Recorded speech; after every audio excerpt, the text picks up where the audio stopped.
यूसुफ जैसे कहले रहले बिल्कुल वैसने भइल। का भइल आई जाए के देखल जा। तू पहले के समान फिरौन का पियावे वाला होकर के उनकर कटोरा उनकर हाथ में दिहल करब। अतः यही से तब यूसुफ कहले जब तोहार भला हो जाओ तब हमारा के याद करीह और हमरा पर कृपा करके फिरौन से हमार चर्चा करीह और ये घर से हमरा के तू छुड़वा दीह। कहें कि सचमुच इब्रानियों के देश से हमरा के छोड़ा के लियावल गइल बा और यहाँ भी हम तो कौनो ऐसन काम नहीं कैले जौना के कारण हम ये जेल में डालल जाई। इस तरह से ऊ कहले ई देख के कि उनकर फल अच्छा निकलल बा। पकावे वाला के प्रधान यूसुफ से कहले हमहू सपना देखले हई और ऊ अपन सपना बतौले।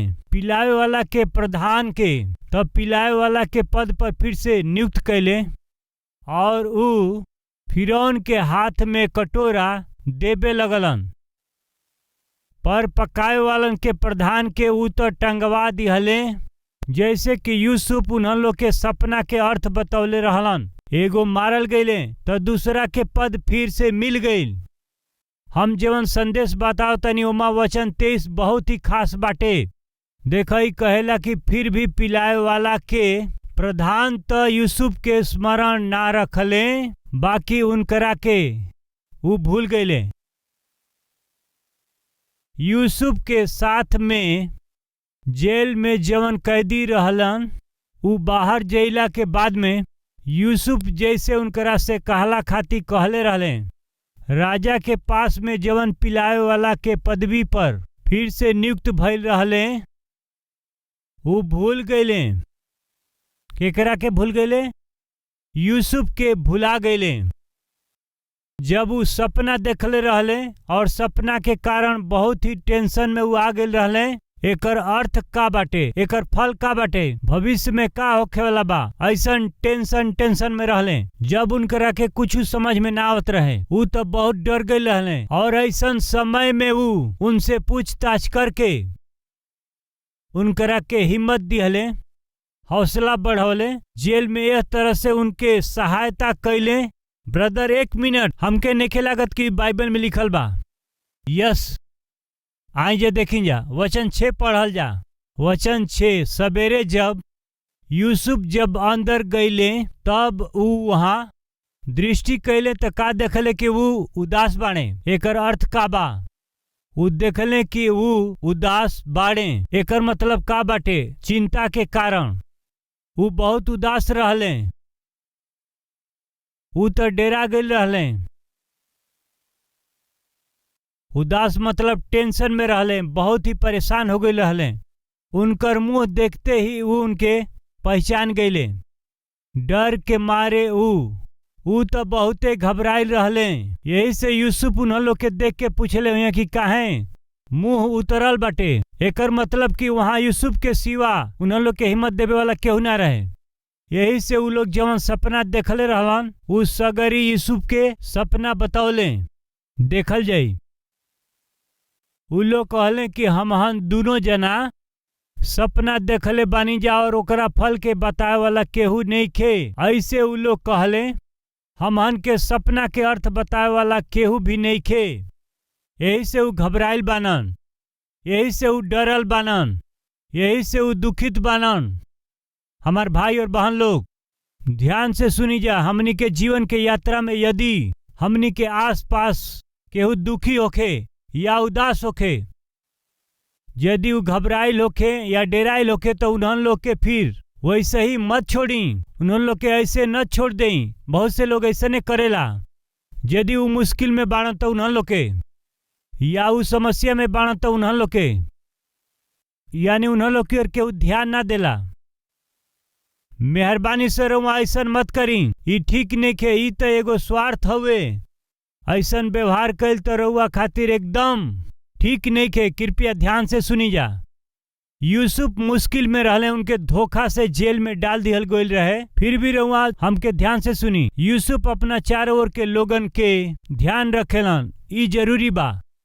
अपना चारों ओर के लोगन से प्यार से वो बात करेलन, विशेष करके ऐसन लोगन से जवन लोग परेशान होखे, जवन लोग व्याकुल होखे, उन्ह लोग की ओर विशेष रूप से वो ध्यान देवेलन। ई तो एगो आत्मिक स्वभाव बा और ई बहुत ही अच्छा बाटे। ई आशीष हवे। यदि रउआ ध्यान ना दे तो ई आशीष ना हवे। अपना जैसे दूसरा के प्रेम कर, ई परमेश्वर के हुक्म हवे। पूरा बाइबिल में देखल जाओ तो एगो हुक्म के जरिए ही सगरी आज्ञा जुड़ल बाटे।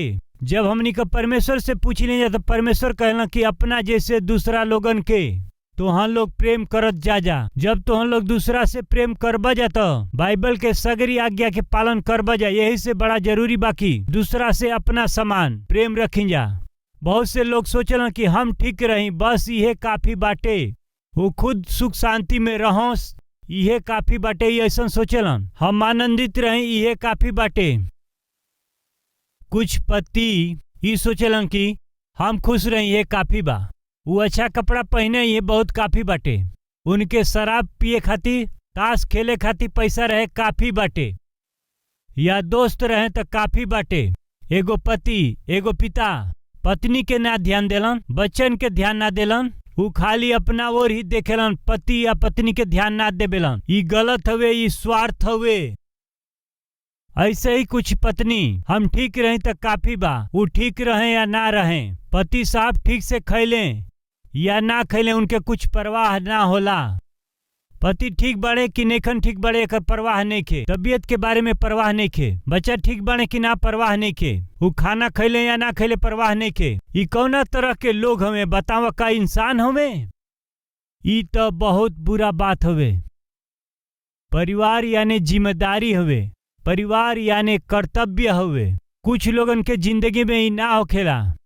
जरा ध्यान से सुनी, आज ये बात के सुने वाला हमार भाई और बहन लोगन, आज रउआ यदि आप आशीष पावल चाहते हैं तो ई गुण रउआ में होखे के ही जरूर चाही। दूसरा के प्रति प्रेम भाव के गुण, दूसरा के प्रति प्रेम भाव दिखावला के गुण। ई का कहत हुआ ब्रदर, हमार खुद ठिकाना नहीं खे और हम दूसरा के का देखभाल करब। यूसुफ भी बेसहारा रहले।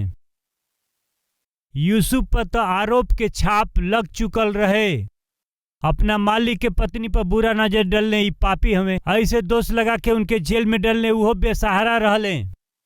जवन लोग प्रेम दिखावेलन, जवन लोग दया दिखावेलन, जवन लोग आत्मिकता दिखावेलन, वो पैसा ही महत्वपूर्ण नहीं खे। प्रेम के गुण तो दिखाई देवे के चाही। प्रेम यानी अंधा भी ओकरा के देखे लागे। ये ऐसा अद्भुत काम बाटे, बहरा आदमी भी एकरा के सुने लाग जाओ। यह वो आवाज है। एगो गूंगा व्यक्ति भी बोले लगे, ई भाषा प्रेम है, एकरा के मत भूली। वो मुश्किल में रहले, फिर भी जब वो उनके देखले तो जान गए कि ई लोग उदास बाटे। तब वो जाके उन्हों लोग से पूछले कि का भइल बा, बताओ जा, तो हम लोग काहे ऐसा उदास बाड़ा। आई जा देखी जा। उत्पत्ति 40:6। सवेरे जब यूसुफ अंदर गए तो का उनकरा ऊपर दृष्टि कैले तो का देखलन कि उ लोग उदास बाटे।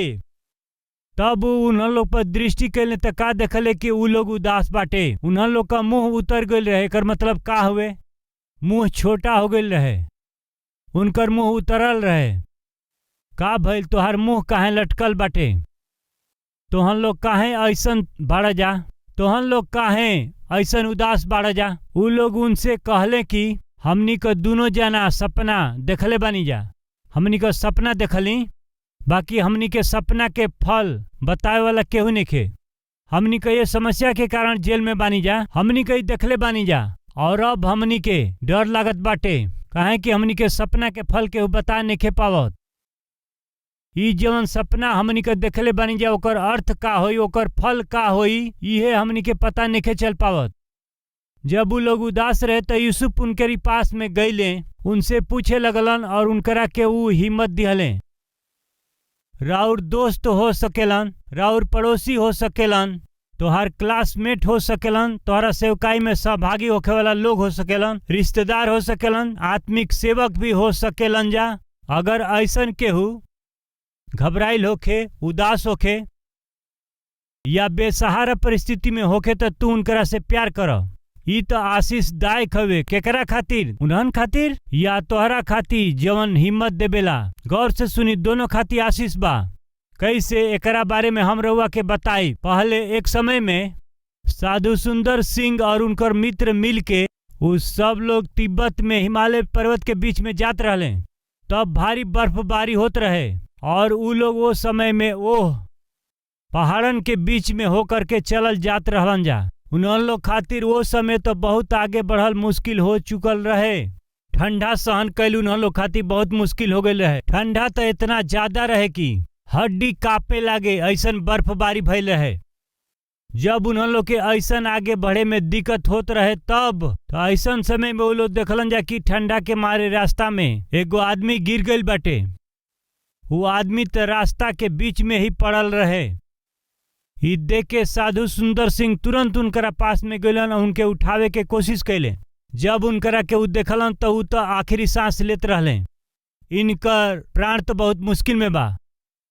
ई तो मरे वाला बानन, कुछ करे के चाहिए। ऐसन कहला से उनकर दोस्त कहलन कि तोहरा में बुद्धि नहीं खे।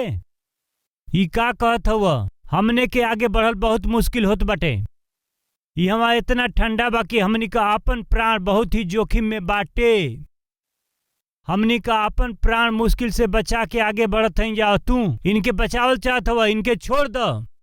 तब साधु सुंदर सिंह कहले कि हम इनके कैसे छोड़ दें? जब कोनो व्यक्ति आखिरी सांस ले रहल बा, उनकर प्राण खतरा में बाटे तो उनके हमनी के कैसे छोड़ी जा? हमन काम करे के, हमनी के दोनों जना इनके उठा के ले चले के। दोस्त कहले कि पागल जैसे कहत हुआ, आगे बढ़े में हमनी के परेशानी होता, हमनी के इनके उठा के कैसे आगे बढ़े के? रउआ के का करब हमके पता नहीं के, बाकी हम तो बस आगे बढ़े जात हई। साधु सुंदर सिंह उह में रह गए और वो अनजान व्यक्ति के ऊ अपना कान्ही पर उठा लिहले और धीरे धीरे ऊ आगे बढ़े लगले। तब का भइल, का रउआ के एकरा बारे में पता बा? साधु सुंदर के बहुत ठंडा लागत रहे, बाकी जैसे ऊ व्यक्ति के उठवले ठंडा लागल कम भइल, शरीर में गर्मी आ गई। वो आदमी ठंडा के कारण कांपत रहले और बहुत बुरा स्थिति में रहले। बाकी अब वो व्यक्ति धीरे धीरे बात करे लगलन और का भइल रउआ के पता बाटे?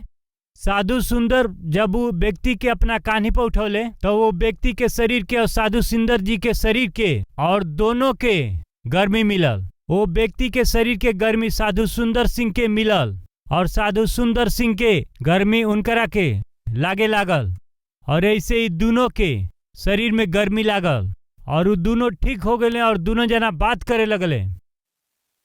कहानी अभी भी बाकी बा। गर्मी के कारण ठंडा लागल कम हो गई रहे और वो लोग धीरे धीरे आगे बढ़त जात रहले लोग। जब वो इस तरह से धीरे धीरे आगे बढ़त रहलन तो उन्होंने लोग के पैर के कुछ लागत रहे तो झुक के देखे के वो लोग कोशिश कैले। जानत हई उ के रहे? हम काहे के झंझट उठाई, वो परेशानी में बाड़न तो हम काहे के उनके उठा के ले चली। तो के उठावे के बता तू उठाव। ऐसन कह के जौन आदमी आगे बढ़ चुकल रहले वो आदमी तो थोड़ा दूर पर ही गई रहले, बाकी ठंडा के कारण वो गिर गई रहले। साधु सुंदर जब वो व्यक्ति के छू करके देखलन तो वो आदमी मर चुकल रहले, वो मर गई रहले।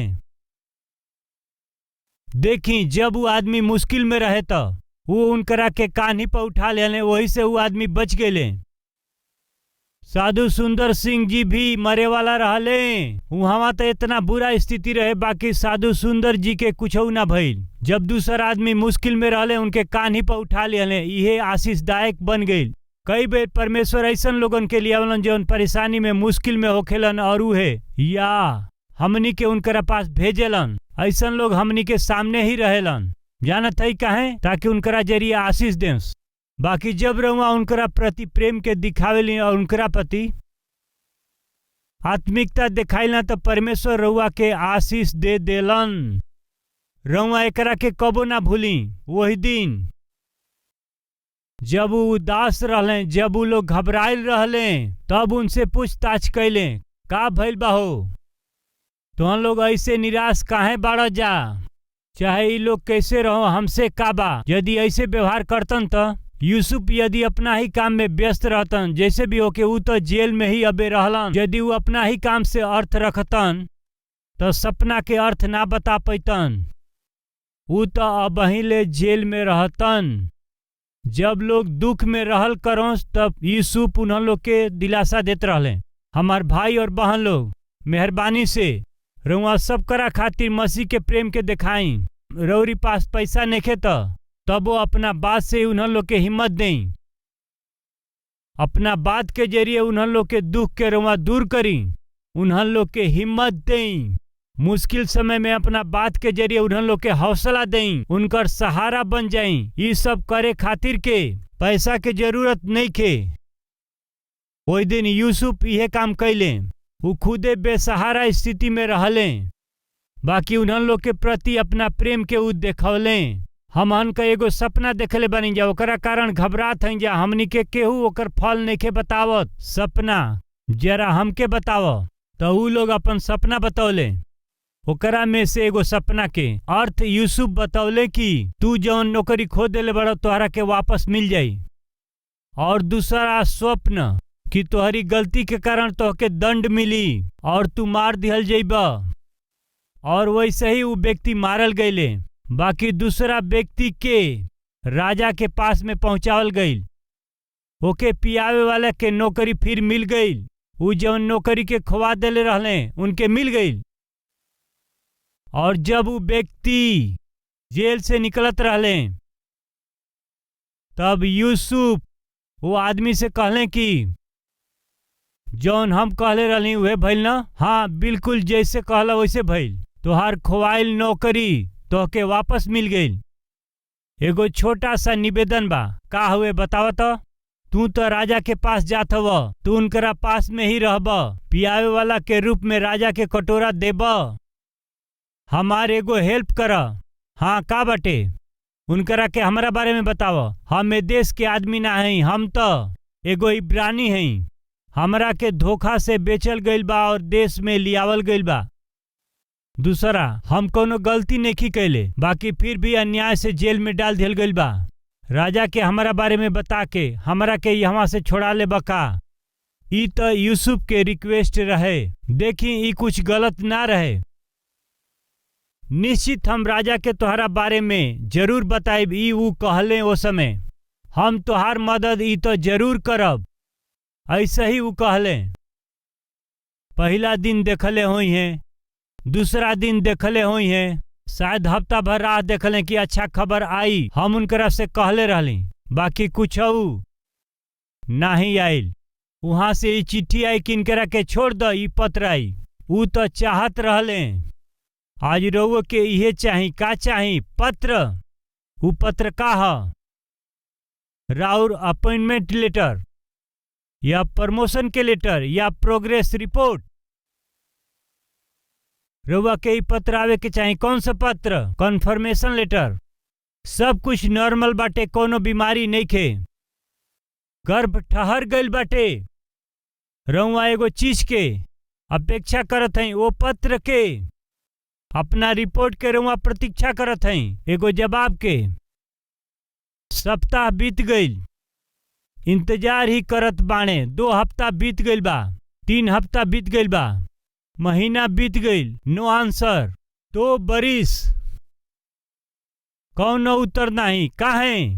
यूसुफ के जीवन में काहे इतना देरी हो गई और तुरंते जवाब काहे न आइल। 2 बरिस ओकरा बाद फिरौन सपना देखले और उनकर फल बतावला केहू ना रहे। तब यूसुफ के बुलावल गईल और उनकर अर्थ बतौले। तब फिरौन ई कहले कि परमेश्वर के आत्मा रखे वाला ई आदमी ये प्रकार के दूसर आदमी हमनी के देश में कोनो मिली का? तब सब लोग चुप हो गईले। उ लोग बस चुपचाप देखत रह गईले। नहीं, ऐसन कोनो आदमी हमनी के देश में नहीं खे। और यही से हम अपना बाद में यूसुफ के सबसे बड़ अधिकारी बनावत हई। उनकरा के अंगूठी दियले, प्रधानमंत्री बना के उनके सिंहासन पर बैठौले।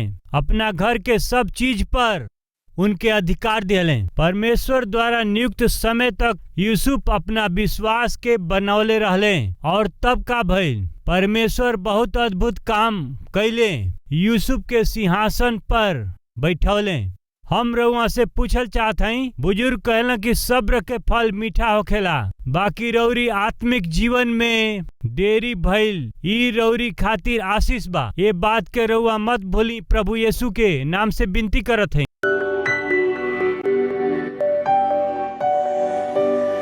महापवित्र सर्वशक्तिमान पिता, सबसे बात करे खातिर रउआ के धन्यवाद। प्रभु जी, रउआ कब हमनी के जीवन में हमन के आत्मिकता के परीक्षा ले हमनी के नहीं मालूम, एमा हमनी का असफल ना होके जा मदद करी।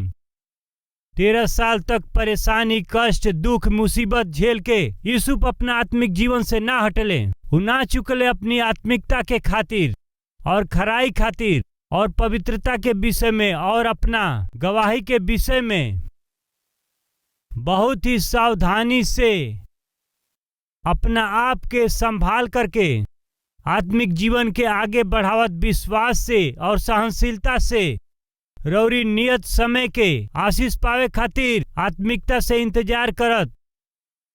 उ जवन सोचले ना रहलन वैसन आत्मिक आशीष उनकरा जीवन में आवे खातिर धीरज से प्राप्त कैले। पिता, आज हम सबके जीवन खातिर राउर सबसे श्रेष्ठ उद्देश्य बा, राउर इच्छा बा, बाकी जल्दीबाजी के कारण ये लोग तो बस कदम उठावेलन और गलत फैसला करेलन। हमन के गलत फैसला कैला से और अपना जीवन में जल्दीबाजी कैला से हमनी के बचाई। रउआ जवन समय नियुक्त कैले बानी, सब लोग विश्वास से दिन होके रउरी उपस्थिति में प्रार्थना करे के सहायता करी। आज जवन लोग वचन सुन के अपना जीवन में दिन होके फैसला कैले बाने, रउआ इन्हन लोग के जीवन में बहुतायत से आशीष दें और इन्हन लोग के आत्मिक जीवन में बहुत ही बढ़ाई। इन्हन लोग के आशीष पावला तक इन्हन लोग के आत्मिकता के रउआ बचा के हमेशा रखी। पिताजी, हे पिता, हमनी के देश के और हमनी के राज्य के हर एक समस्या से रउआ छुटकारा दें। यीशु के नाम से मांगत हैं पिताजी, आमीन। Calvary, post box number 30, Kukatpally, Hyderabad 72।